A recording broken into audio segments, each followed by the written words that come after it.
Salut à tous, je suis Gilles V et on se retrouve sur Memoria pour un top 6 sur un sujet qui m'intéresse. On va parler de Harry Potter et de 6 choses qui, jusqu'à ce jour, me restent en travers de la gorge. Habituellement, sur la chaîne, je fais des vidéos de let's play par pure fainéantise. Sauf quand je trouve la force de parler d'un sujet intéressant. Et là, j'ai eu la force de faire cette vidéo. Mais pas de souci, je connais la série Harry Potter. Je sais de quoi je parle. Pour montrer que j'ai de la crédibilité, j'aimerais préciser que j'ai vu tous les films Harry Potter, sauf les 3 derniers, mais ça va aller, je gère. En 6ème place, on a l'épilogue. À la fin de la série, on apprend que nos 3 héros sont maintenant mariés et avec des enfants. Ils les amènent au train en direction de Poudlard, c'est génial tout ça. Jusqu'à ce que je lise le nom des enfants de Harry. J'ai perçu ça comme du fanservice qu'on te jette au visage. C'est pas comme si j'avais eu le temps d'oublier tous ces personnages que j'avais aimés, qu'on me les resserre en super condensé. James, Sirius, Potter. Ça fait mal. Et à peine récupéré de ce coup que le suivant arriva. Albus Severus Potter. Après ça, j'ai rapidement lu les dernières lignes, j'ai fermé le bouquin et j'ai regretté avoir lu ce fichu épilogue. Je sais que ça semble ridicule, et ça l'est probablement, mais je déteste le nom des enfants de Harry. Et même 10 ans après, je les déteste toujours autant. Je sais pas l'expliquer, mais je vois leur nom comme si J.K. Rowling disait « Bah quoi, t'es pas content? Ils ont les noms des personnages comme dans ton livre de merde là. » Enfin, ça ne m'a pas empêché, 2 jours après, de relire le livre. Sans relire l'épilogue, bien évidemment. Ce qui occupe la 5ème place devrait être en première position, mais je me suis assez énervé comme ça lors de l'écriture. Si l'envie me prend de me gâcher une après-midi, je ferai une vidéo spécialement sur ce point. Je parle du 3e film. De tous les films de la série, c'est celui qui se torche le cul le plus avec le bouquin sur lequel il se base. Je vais faire court, je déteste le 3e film, Harry Potter. Parfois il vaut mieux garder le flambeau. Mais le film a réussi 2 choses. Il a réussi à me faire rire 3 fois, et il a permis de mettre en évidence ce que les gens pensent des bouquins. C'est déjà ça. En 4ème position, on a l'auteur. Et oui, J.K. Rowling. Et je vais avoir du mal à dire son nom, donc je vais l'appeler Jacqueline Rowling. Pour faire simple, je sais qu'on est dans une ère où n'importe qui peut partager son avis du haut de ses chiottes, mais quand je vois Jacqueline Rowling dire que Dumbledore est gay dans une interview, ça m'énerve un peu. Si elle a toujours imaginé un Dumbledore gay, pourquoi ne pas l'avoir montré dans les livres? 2 choses m'énervent avec cette déclaration. La première, c'est cette conne de Jacqueline Rowling. Elle sait qu'en disant ça, ça va faire couler de l'encre. La deuxième chose, c'est que tout le monde prend ça trop au sérieux. Alors que c'est très simple. Ce n'est pas dans les livres, ce n'est pas canon. Je vais répéter ça. Comme ce n'est pas dans les livres, ce n'est pas canon. Imaginons un moment que ce soit canon. Qu'est-ce que ça apporte à la série d'avoir un Dumbledore gay?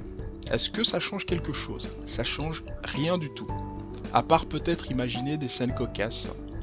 Oh là là, Rogue passe énormément de temps dans le bureau de Dumbledore, et à chaque fois qu'il sort, il se tient le bas du dos. On n'a pas besoin de Jacqueline Rowling pour avoir des personnages gays. En cherchant un peu, je suis sûr qu'il y a moyen de trouver du yaoi sur Harry Potter. Quelqu'un l'a peut-être traité d'homophobe, et du coup on se tape un Dumbledore gay. Ou peut-être qu'en faisant ça, elle cherchait à ajouter de la diversité dans ses livres qui en manquent cruellement.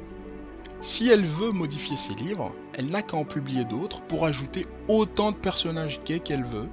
En attendant, ferme ta gueule, Jacqueline Rowling, ou ferme ta gueule, J.K. Rowling, connasse.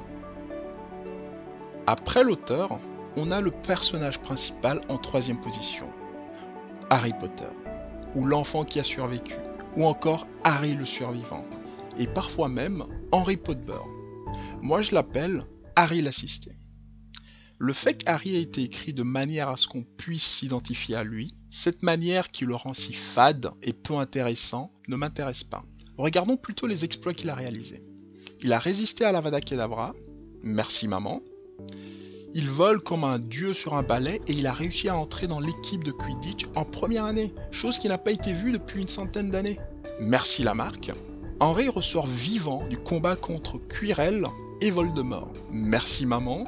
Harry contre le basilic. Merci le bundle Phoenix Excalibur. Harry apprend le Patronus en troisième année. Là au moins, le mérite lui revient.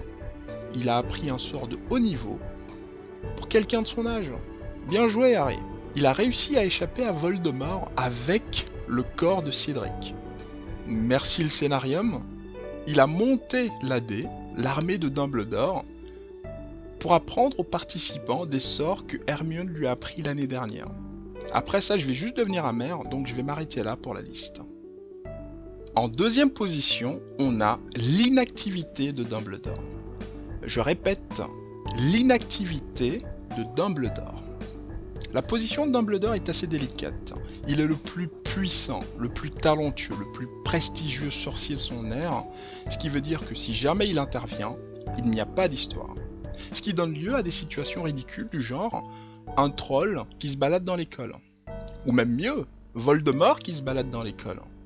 Dumbledore peut voir à travers la cape d'invisibilité de la mort. Mais par contre, voir à travers le turban d'un professeur de défense contre les forces du mal, rempli d'ail, non, là il faut pas déconner. En deuxième année, Harry et Ron ont déduit l'entrée de la chambre des secrets en genre 3 minutes, juste parce qu'il y a Ginny qui allait mourir, alors que Dumbledore a eu au moins 50 ans pour y réfléchir. Et moi qui pensais être fainéant. Le plus intelligent des sorciers a été battu par des jeunes sorciers inexpérimentés de deuxième année. Et ce n'est pas tout. Plus tard, dans le 7e livre, Ron ouvre la chambre des secrets en imitant le fourche-langue. Mais s'il y a un moment où je voulais crier « Bouge ton cul, Dumbledore », c'est dans le 3e livre. Il n'a pas trouvé mieux que d'envoyer des gamins à travers le temps pour sauver Buck et Sirius, en sachant toutes les merdes que ça pouvait engendrer. Quitte à les sauver illégalement, il aurait pu le faire sans laisser aucune trace. Et en plus de tout ça, ça ajoute à l'univers d'Harry Potter un élément absurde, le voyage temporel.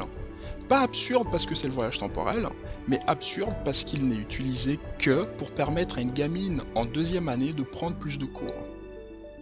Remonter le temps pour tuer je sais pas qui ? Non, on va donner ça à une gamine en deuxième année, comme ça elle peut prendre 6 cours au lieu de 5. Pour moi, Dumbledore reste dans son bureau à chercher des combines pour faire gagner la coupe des 4 maisons au Gryffondor sans jamais se faire choper. C'est tout ce qu'il fait. À part peut-être Rogue, qui sait. La première position est la raison unique pour laquelle je fais cette vidéo. Je peux accepter toutes les incohérences liées à l'histoire, toutes les merdes que pourrait sortir l'auteur dans et en dehors des livres. Mais s'il y a une chose que je ne peux pas laisser couler, c'est l'optimal de Harry en défense contre les forces du mal. Pour rappel, les élèves de 5e année passent des examens qui décident de leur avenir et aussi des cours qu'ils pourront prendre en 6e et 7e année. Les buses.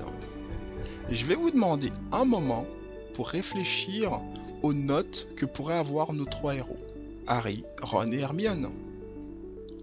Les notes de Ron et Harry sont assez difficiles à prévoir. Ce sont des élèves médiocres. Mais ce qu'on peut dire avec certitude, c'est que les notes de Harry seront meilleures que celles de Ron. Parce que c'est le héros, tout simplement. Une autre chose, c'est que Harry aura une bonne note en défense contre les forces du mal. Parce qu'on n'arrête pas de le lui dire depuis le début de la série. Par contre, les notes de Hermione sont faciles à déterminer. Que des optimales. Je vais me répéter. Que des optimales. Peu avant la 6e année, les résultats sont venus. Ron a eu ses notes médiocres, pas de surprise. Harry a eu de meilleures notes que Ron, pas de surprise non plus. Il a même réussi à décrocher un optimal en défense contre les forces du mal. De son côté, Hermione n'a eu que des optimales, sauf en défense contre les forces du mal où elle a eu un effort exceptionnel. Là je dis non. Si Hermione, la meilleure élève des 5e années, n'a pas pu avoir un optimal, ça veut dire que Harry est le seul élève, en 5e année, toutes maisons confondues, avoir eu un optimal en défense contre les forces du mal. Et là, c'est n'importe quoi, faut pas déconner quoi. Hermione connaît probablement tous les sorts des bouquins qu'ils ont eus depuis la première année, et aussi la manière de les lancer. En 4e année, Hermione est celle qui a appris des sorts à Harry pour sa dernière épreuve, pour la coupe des 3 sorciers. Je la vois mal rater son examen de défense contre les forces du mal. Parce que oui, un effort exceptionnel pour Hermione, c'est un échec. Je suis désolé. L'examen de défense contre les forces du mal a une partie théorique et pratique. Pour la partie théorique, Hermione a clairement le dessus sur Harry, même si Harry n'a pas eu de difficulté à répondre aux questions. Donc, la partie où se joue l'optimal est la partie pratique. Il faudrait que Hermione se foire méchamment pour que Harry lui passe devant, même en comptant le point bonus qu'il a eu en lançant son Patronus. Et c'est là que j'ai du mal. On peut argumenter que Harry a fait face à plus de dangers qu'Hermione, mais ça ne justifie pas l'optimal. Pour ceux qui se rappellent, comptez un petit peu le nombre de sorts que Harry a lancés depuis la première année jusqu'au buse dans ces situations de danger. Les sorts qu'il a lancés se comptent sur les doigts de la main. Si Hermione avait raté des sorts lors de la pratique, on l'aurait su, comme pour la mauvaise traduction du mot Ehwaz, qu'elle a confondu pour Ehwaz, ou je sais pas quoi. Hermione aurait dû avoir un optimal en défense contre les forces du mal. Mais Jacqueline Rowling a décidé de donner l'optimal à Harry. La question à se poser est de savoir pourquoi Harry et Hermione ne se partageraient pas un optimal. Et la seule intention que je vois derrière ça est de mettre Harry en avant. De montrer qu'il est le meilleur en défense contre les forces du mal, qu'il est meilleur que la meilleure élève de son année. Je suis sûr que si Dumbledore et Harry passaient les buses, Harry finirait avec un optimal et Dumbledore se taperait un T. Et en fait, c'est ce besoin constant de chouchouter Harry qui me saoule.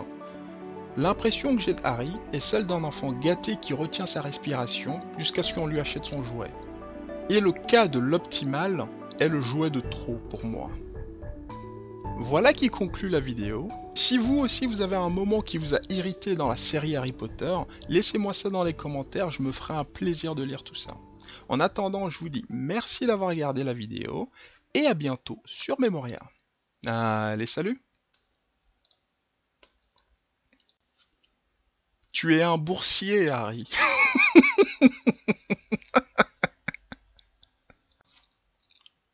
Tu es... Tu es un pigeon, Harry.